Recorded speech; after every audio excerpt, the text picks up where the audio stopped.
वो 700 हो या 7,000, आज एक भी पाकिस्तानी श्रीनगर की तरफ 1 इंच भी आगे नहीं बढ़ेगा। नमस्कार, मेरा नाम है मेजर सोमनाथ शर्मा।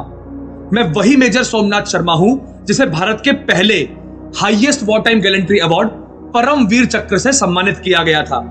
मैं वही मेजर सोमनाथ शर्मा हूं जो अपने टूटे हुए हाथ के साथ भी अपनी आखिरी सांस तक भारत मां की रक्षा के लिए पाकिस्तानियों से लड़ता रहा और अल्टीमेटली शहीद होकर भारत मां की गोद में हमेशा हमेशा के लिए समा गया। आज मैं आप लोगों को अपनी जीवन गाथा सुनाने आया हूं, लेकिन उससे पहले एक इंपॉर्टेंट मैसेज।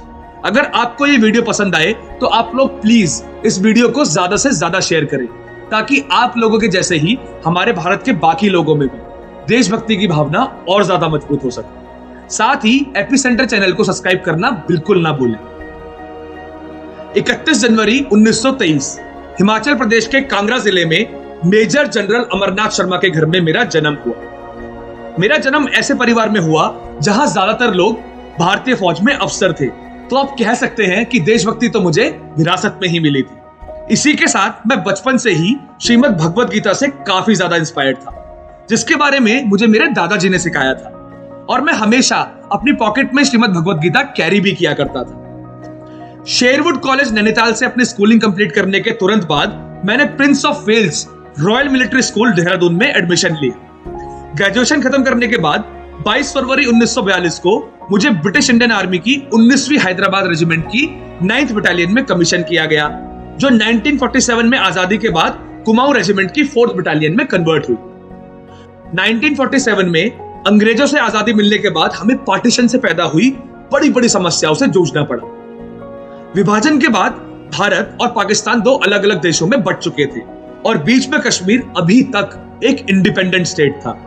उस समय के कश्मीर के रूलर महाराजा हरि सिंह धीरे धीरे कश्मीर को भारत में विलय करने का मन बनाने लगे थे, और इस बात से नाखुश हमारे कायर और बुज़दिल पड़ोसियों ने वही हरकत करी जो वो आज तक करते आ रहे हैं। पाकिस्तान ने कबीलों के रूप में अपने सैनिकों को कश्मीर में उत्पात मचाने के लिए भेजना शुरू कर दिया। दरअसल पाकिस्तानी आर्मी के जवान कबीलों का रूप धारण करके कश्मीर के लोगों में भारत के प्रति नफरत पैदा करना चाहते थे, ताकि वह धीरे धीरे कश्मीर में अंदर तक घुसकर श्रीनगर पर अपना कंट्रोल हासिल कर सके। अक्टूबर 1947 उस समय के प्रधानमंत्री श्री जवाहरलाल नेहरू जी के पास एक टेलीग्राम आया, जिसे नॉर्थ वेस्ट फ्रंटियर प्रोविंस के डिप्टी कमिश्नर इस्माइल खान ने भेजा था। टेलीग्राम में इस्माइल ने नेहरू को आगाह करते हुए लिखा कि पाकिस्तानी गवर्नमेंट की मदद से बड़े बड़े हथियारों के साथ कबीलों का एक बड़ा जत्था पाकिस्तान से बॉर्डर क्रॉस करके कश्मीर में घुस चुका है और लगातार श्रीनगर की ओर बढ़ रहा है। टेलीग्राम मिलने के बाद भी नेहरू खामोश रहे और उन्होंने कोई एक्शन नहीं लिया, क्योंकि अभी भी महाराजा हरि सिंह ने विलय पत्र पर हस्ताक्षर नहीं किए थे। तो नेहरू के मुताबिक कश्मीर में हमारे हाथ अभी भी बंधे हुए थे। 22 अक्टूबर की रात को पाकिस्तानी सेना मुजफ्फराबाद में दाखिल कर गई और उसके बाद उन्होंने वहां खूब तबाही मचाई। 23 अक्टूबर को उरी पर कब्जा करने के बाद पाकिस्तानी सेना मोहरा पहुंची, जो श्रीनगर से महज 50 मील की दूरी पर स्थित था।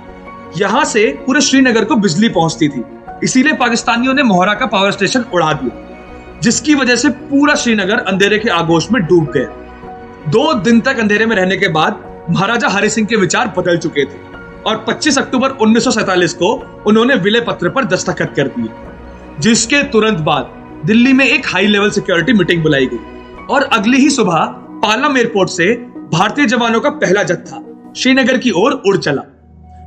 मैं उस समय 4th कुमाऊं की डेल्टा कंपनी को लीड कर रहा था और मेरी कंपनी को श्रीनगर एयरपोर्ट की सुरक्षा की जिम्मेदारी दी गई थी।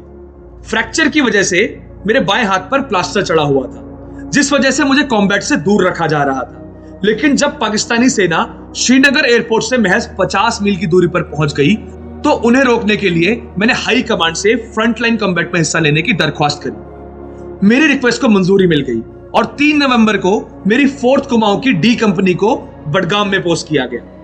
दोपहर के करीब 2:30 बजे 700 पाकिस्तानियों ने बडगाम पर हमला कर दिया। मैं यह अच्छे से जानता था कि बडगाम श्रीनगर एयरपोर्ट से महज 10 मील की दूरी पर है, और अगर यहां पाकिस्तानियों को नहीं रोका गया तो वह श्रीनगर एयरपोर्ट पर कब्जा करके भारत से कश्मीर का इकलौता लिंक तोड़ देंगे और कश्मीर भारत के हाथ से निकल जाएगा। 3 नवंबर को ही हमले से लगभग 4 घंटे पहले मैंने अपने पिताजी को एक खत लिखा था, जिसमें मैंने श्रीमद् भगवद गीता का एक श्लोक का वर्णन किया। मैंने लिखा, मैं अपने सामने आए कर्तव्य का पालन कर रहा हूं। यहां मौत का क्षणिक डर तो जरूर है, लेकिन जब मैं गीता में लिखे हुए भगवान श्री कृष्ण के वचन को याद करता हूं तो वो डर मिट जाता है। भगवान कृष्णा ने कहा था कि आत्मा अमर है, तो फिर क्या फर्क पड़ता है कि शरीर रहे या नष्ट हो जाए। पिताजी, मैं आपको डरा बिल्कुल नहीं रहा, लेकिन आज अगर मैं मर गया तो मैं आपको यकीन दिलाता हूं कि मैं एक बहादुर सिपाही की मौत मरूंगा। और हाँ, मरते समय मुझे प्राण देने का कोई भी दुख नहीं होगा। और ईश्वर आप सब पर अपनी कृपा बनाए रखे। लगभग 3 बजे के करीब गुलमार्ग से बडगाम की तरफ आ रहे 700 पाकिस्तानियों ने मेरी कंपनी को 3 तरफ से घेर लिया। मेरी कंपनी में महज 100 जवान थे, मतलब ताकत में हमारे बीच 1:7 का अंतर था, यानी एक भारतीय सैनिक के मुकाबले 7 आक्रमणकारी। यह देखते हुए मैंने तुरंत वायरलेस पर ब्रिगेडियर सेन को मदद भेजने का संदेश भेजा। मुझे वायरलेस पर जवाब मिला कि मदद पहुंचने में लगभग 6 घंटे लगेंगे और तब तक कैसे भी मेरी कंपनियों को पाकिस्तानियों को बडगाम में ही रोके रखना है। इसके बाद मैंने वायरलेस पर ब्रिगेडियर सेन को अपना आखिरी संदेश भेजा। दुश्मन हमसे सिर्फ 50 गज की दूरी पर है, हमारी संख्या काफी कम है, हम भयानक हमले की चपेट में हैं, लेकिन हमने 1 इंच भी जमीन नहीं छोड़ी है। हम अपनी आखिरी सैनिक और आखिरी गोली तक लड़ते रहेंगे। आक्रमणकारियों की संख्या को देखकर मेरे जवानों का हौसला थोड़ा कम होने लगा, जिसे देखते हुए मैंने अपने जवानों से कहा, वो 700 हो या 7000, आज एक भी पाकिस्तानी श्रीनगर की तरफ 1 इंच भी आगे नहीं बढ़ेगा। देखते ही देखते पाकिस्तानियों ने हमें 3 तरफ से घेर दिया और तीनों दिशाओं से हमारे पर ताबड़तोड़ गोलियां बरसानी शुरू कर दी। मशीन गन के साथ साथ वह मोर्टार और रॉकेट लॉन्चर से भी हमारे पर लगातार हमला कर रहे थे, जिससे हमें काफी नुकसान पहुंच रहा था। उनकी तरफ से मशीन गन इतना हैवी फायर कर रही थी कि अगर मेरा कोई भी जवान उसकी चपेट में आ जाता तो उसके वही चीथड़े उड़ जाते। इतनी हैवी फायरिंग के बीचों बीच भी मेरी डी कंपनी के जवान पाकिस्तानियों को करारा जवाब दे रहे थे। हाथ में फ्रैक्चर होने की वजह से मैं लगातार अपने जवानों का हौसला बढ़ा रहा था और उन्हें मैगजीन में गोलियां भर के दे रहा था, ताकि हमारी तरफ से लगातार हमला होता रहे। नंबर में कई गुना ज्यादा होने की वजह से और लगातार हो रहे मोटर फायर की वजह से मेरे बहुत से जवान वीर गति को प्राप्त हो गए। और तब मैंने फ्रैक्चर को भुला के अपने एक ही हाथ से अपनी लाइट मशीन गन को संभालने का फैसला किया। मैं एक तरफ अपने सैनिकों का हौसला बढ़ा रहा था और दूसरी तरफ अपने एक ही हाथ से मशीन गन से फायर करके पाकिस्तानियों को मौत के घाट उतार रहा था। इस समय तक मैं न जाने कितने पाकिस्तानियों को मौत के घाट उतार चुका था, और अब मुझसे प्रेरणा लेकर आंखों में खून लिए मेरे जवान भी दुगनी तेजी से पाकिस्तानियों पर फायर करने लगे, जिससे उन्हें असहनीय नुकसान हो रहा था। लेकिन इतने में मोटार से निकला एक शेल मेरे बिल्कुल नजदीक आके फट गया और मेरे शरीर के चीथड़े उड़ गए। मुझे वीर गति को प्राप्त होते हुए देख मेरे बचे कुचे वीर जवान गुस्से से तिलमिला उठे और अब उनके अंदर मानो पाकिस्तानियों को बीच में से फाड़ देने का एक भूत सवार हो गया था। उस दिन मेरे जवानों ने रणभूमि में अपनी अविश्वसनीय कौशलता और अदम्य साहस का परिचय दिया।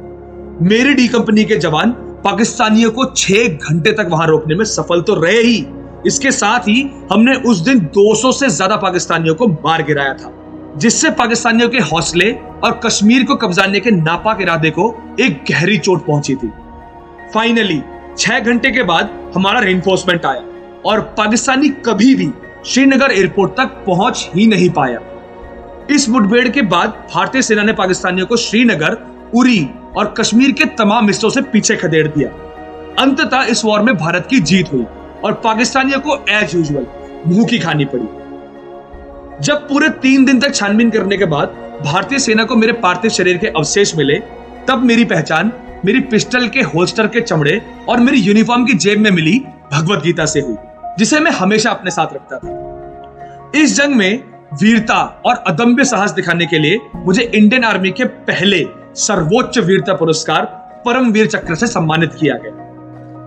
अब अंत में मेरा आप सभी से आग्रह है कि अगर आपको इस वीडियो से थोड़ी सी भी नॉलेज या मोटिवेशन मिली हो तो आप इस वीडियो को जरूर शेयर करें।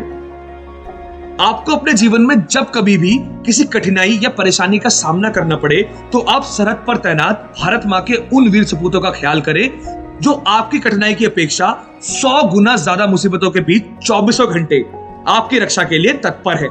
इससे आपको अपनी प्रॉब्लम्स थोड़ी छोटी लगने लगेंगी। जय हिंद, जय भारत।